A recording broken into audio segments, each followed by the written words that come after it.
Kami dari SMA Negeri 1 Wonosari akan membahas mengenai Candi Risan. Apa sih itu Candi Risan dan bagaimana sejarahnya terbentuk candi ini? Yang pertama, secara geografis, Candi Risan terletak di Desa Cinderejo, Semen, Kabupaten Gunung Kidul, Daerah Istimewa Yogyakarta. Dan Candi Risan merupakan peninggalan budaya yang sudah ada sejak abad ke-9 sampai ke-10 Masehi. Yang kedua, candi ini terdiri atas 2 komplek bangunan yang menghadap ke arah barat. Candi utara luasnya 13 x 13 meter, sedangkan candi selatan luasnya 11,5 sampai 11,5 meter. Candi Risan terbuat dari batu putih sehingga mudah rusak. Selain karena usianya, juga dikarenakan terkena panas dan hujan. Secara keseluruhan, Candi Risan sudah teraduk, terutama di bagian bawahnya, sehingga menyebabkan bentuk asli candi tidak terlihat. Kondisi tanah yang mudah longsor juga menyebabkan candi ini semakin rusak. Ditambah dengan tidak adanya talut penahan air di bagian bawahnya, menyebabkan tanah mudah longsor dan banyak batu-batu yang terbawa oleh air. Sehingga pada Oktober 2011, Balai Cagar Budaya Yogyakarta melakukan pembangunan talut di bagian barat laut candi. Sehingga luas keseluruhan candi ini yaitu 2.235 meter persegi. Yang keempat, Candi Risan merupakan candi yang bercorak agama Buddha. Hal ini dibuktikan dengan ditemukannya arca Avalokitesvara dan bangunan yang bercorak Buddha.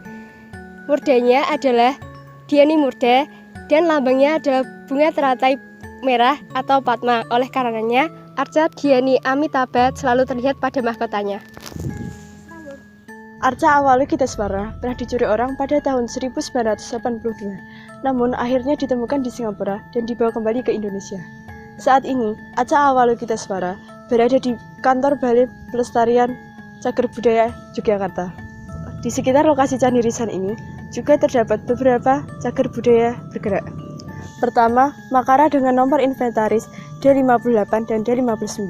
Kedua, Kemuncak Candi dengan nomor inventaris D60. Ketiga, Arca dengan nomor inventaris D62. Keempat, Fragmen Arca dengan nomor inventaris D64 dan D66. Kelima, Fragmen Antefik dengan nomor inventaris D65. Candi Risan ini dikelola oleh Balai Pelestarian Cagar Budaya Yogyakarta.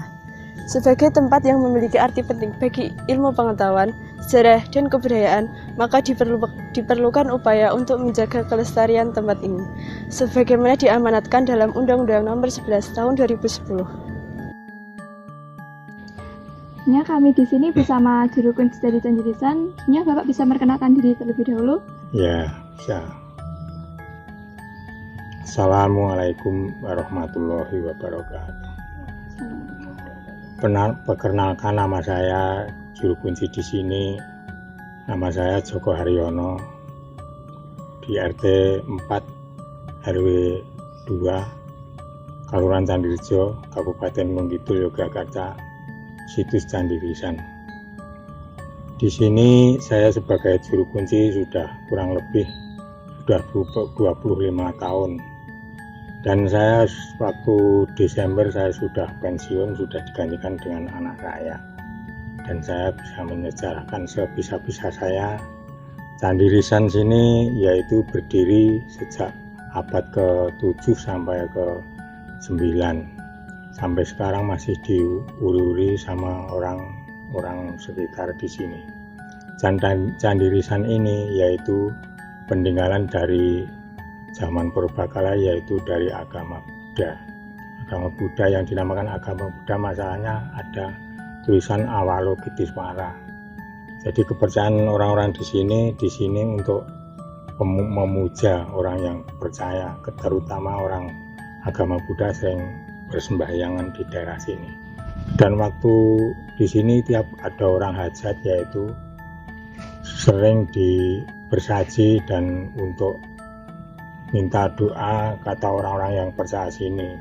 Sampai sekarang kalau misalkan orang punya hajat itu sering bersaji, dikasih berkenduri. Dan kalau orang yang rasul bersih dusun itu juga masih diuluri, dikasih sesaji.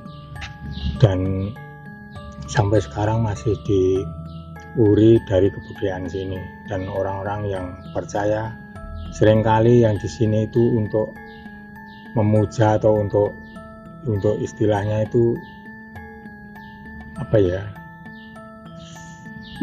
tidur malam itu untuk memuja, untuk meminta pada Allah, dan sini hanya untuk lantaran. Dan memintanya itu kebanyakan orang yang mempunyai cita-cita, misalkan jago lurah, jago DPR, jago bupati, itu seringkali memujanya di sini, minta kepada Allah Subhanahu wa Ta'ala. Barangkali Allah bisa mengabulkan, kadang-kadang ya ada yang kabul, ada yang enggak, namanya orang memohon. Iya Pak, nah itu kan kebudayaan seperti itu kayak kenduri itu berlangsung dari dulu sampai sekarang apa sampai dulu sampai sekarang masih dijalankan. Dari pertama kali dari pertama bertemu sampai sekarang masih dijalankan orang-orang masyarakat di sini. Oh ya, jadi candi ini dahulu dipertemukan, maksudnya pertama kali? Ditemukan yaitu abad ke-7 sampai 9 berdirinya itu, terus ditemukan pertama kali ya orang-orang di sini yang masih penduduk di sini. Dan waktu itu arcanya itu yang hilang kan tahun 1980. Waktu itu hilangnya yaitu sekitar jam 3 malam. Sebetulnya udah ketahuan, tapi orang-orang sini tidak berani, yang masalahnya dihadang sama tugas-tugas yang mencuri itu. Pertama kali sudah dicuri orang daerah Manyaran itu, tapi tidak bisa mengambil, akhirnya terus ditinggal, lalu dipoto hari paginya difoto. Ya saya kira moto-moto cuma biasa, akhirnya itu foto itu yang moto orang daerah Surakarta, yaitu orang SMP, sekolah SMP sama orang Cina yang namanya Masili. Itu waktu itu dicuri, terus akhirnya di malamnya terus diambil, digotong, barang-barang diangkat, ditaruh di dalam mobil box. Dihadang orang sini pada enggak yang berani, masalahnya kan membawa senjata api waktu itu.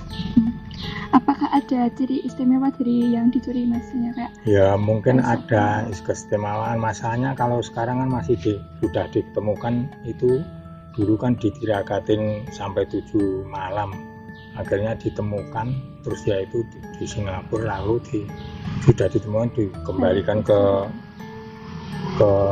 kantor BPJB Yogyakarta, dan sampai sekarang tidak bisa diminta di sini, masalahnya takut hilang lagi dan belum bisa ada keamanan yang 24 jam, tidak ada yang menunggu, takut hilang lagi. Jadi sekarang masih ada di Dinas Purbakala Yogyakarta, BPJB Prambanan. Sebenarnya ada lagi nggak Pak, misalnya candi khusus istimewa yang masih ada di sini? Ya tinggal ya batu-batu yang cuman lain-lainnya itu. Kalau yang paling asli, yang paling bagus ya di arcanya itu, yang sekarang masih di kantor BPJB Prambanan itu. Nah itu kan ada kayak pengamanan toh Pak dalam mengambil gitu, mengembalikannya kembali. Nah itu pihak pemerintah juga ikut ambil tangan tidak? Oh iya, sini ini kan termasuk milik pemerintah, milik kebudayaan dan pendidikan dan kebudayaan. Jadi milik sini, Candi Risan ini miliknya kantor BPJB Prambanan Yogyakarta itu. Dan tiap hari masih pegawainya kan 2, yang 1 anak saya, yang 2 orang perempuan yang tinggalnya di situ di Indo itu. Tapi sebetulnya sih tugasnya itu kerjanya itu jam 7 sampai jam 4, kalau jam 2 berarti istirahat. Tapi ini tahu pada kemana, pada kesini. Dan dia menjelaskan juga enggak begitu, belum paham, orang masih muda-muda. Masih belajar. Saya aja juga belum fasih atau belum tahu sebenarnya gimana. Ya pengetahuan saja hanya segitu.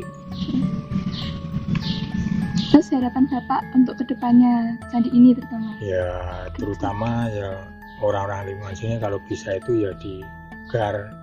Ya katanya dulu itu mau dibuka sampai sekarang, tapi belum ada kepastian dan belum ada ketingkatan gimana akhirnya candi mau diapakan, belum ada kepastian.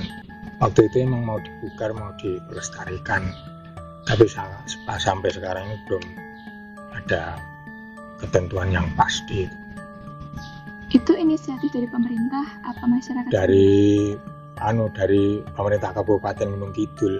Tapi kalau pemerintah Gunung itu kalau yang bangun sini kan sebenarnya kan kalau dari daerah yaitu dari Kabupaten Gunung Kidul, tapi izinnya kan izin ke kantor BPJB Prambanan. Sebetulnya candi ini dulu kan tingginya ya seperti Prambanan itu, tapi waktu Belanda itu mungkin dibongkar, mungkin dikiranya ada apanya gitu, jadi dibongkar semua tuh batu-batu semuanya pun dulu kan dari atas sini. Dan arcanya itu yang ada di atas sendiri. Terus akhirnya arcanya terus digelembangkan di situ yang segi 4 itu akhirnya dicuri orang-orang. Zaman dulu itu masih ada arcanya, tapi orang yang percaya itu iya. Tapi di sini tuh ada orang masuk sini aja pada takut. Wong kadang-kadang apa itu burung terbang di atasnya itu mesti jatuh. Masih rawan sekali ya. Masih ada rawan sekali. Misalkan ada nanti mau ada bahaya apa, misalkan lingkungan sini ada bencana apa, itu sudah dikasih wangsit dari candi sini, sudah dikasih tahu. Contohnya Pak? Contohnya ya misalkan waktu itu kan mau ada pagebluk itu orang-orang di sini dikasih tahu ya hati-hati aja orang-orang sini nanti mau ada pagebluk di sini itu penyakit apa itulah pokoknya misalkan ada penyakit pagebluk itu dikasih tahu. Dan waktu tempat basah itu kan punya hajat, itu batunya kan ada yang jatuh ke bawah, itu kan punya hajat, itu kan batunya itu untuk ganjel ngebus air itu sampai sehari semalam itu nggak bisa itu mendidih. Akhirnya kan ditanyakan kepada orang-orang yang tahu, akhirnya katanya ganjel bangku untuk ganjel dingkel yang untuk merebus air itu suruh buang, akhirnya dibuang langsung bisa mendidih langsung untuk bisa dihidupkan lagi, lalu untuk menyuguh orang-orang yang pada datang pada tamu-tamu itu waktu itu. Oke, berarti terakhir Pak, harapan Bapak untuk generasi terutama generasi muda zaman sekarang, apakah ikut membantu? Ya kalau orang-orang muda dari sini wong sering kali aja kalau bulan sura itu ya, atau punya apa itu pilihan kepala desa itu orang-orang muda itu pada tidur di sini semua yaitu memohon atau melihat bulung yang jatuh itu di mana, lalu dari sini kan sok kelihatan ini kan dikasih wangsit dari sini. Berarti beberapa orang sekarang masih percaya seperti itu dan ya percaya nggak percaya namanya yaitu peninggalan sejarah itu kalau orang Jawa itu suka ada percaya ya percaya bahwa masih ada. Cuman yang penting di sini itu nggak disembah atau untuk istilahnya nggak dipundi-pundi disembah atau dimintain, semuanya mintanya kepada Allah. Cuman sini itu istilahnya untuk menilai perantara ini kan hawanya kan paling sepi jadi bisa neng gitu. Dan kebanyakan orang sini itu kalau masuk sini itu malah bacanya tuh bahasa dari bahasa Islam, misalkan kayak Al-Fatihah terus surat Ikhlas itu pokoknya doanya doa dari Islam, biarpun sini itu peninggalan Buddha. Terima kasih Pak atas wawancaranya. Ya mohon maaf bahwa saya itu sebenarnya belum tahu sebenarnya itu gimana. Ya secara mendetil bisa saya hanya segitu, bagaimana ada kesalahan saya mohon maaf. Wassalamualaikum warahmatullahi wabarakatuh. Terima kasih atas wawancaranya sekian. Semoga bermanfaat bagi kita. Cukup sekian penjelasan mengenai Candi Risan dari kami. Jika ada kurangnya mohon maaf. Kami berharap ini info yang bermanfaat bagi teman-teman semua yang melihat. Sekian dari kami. Wassalamualaikum warahmatullahi wabarakatuh.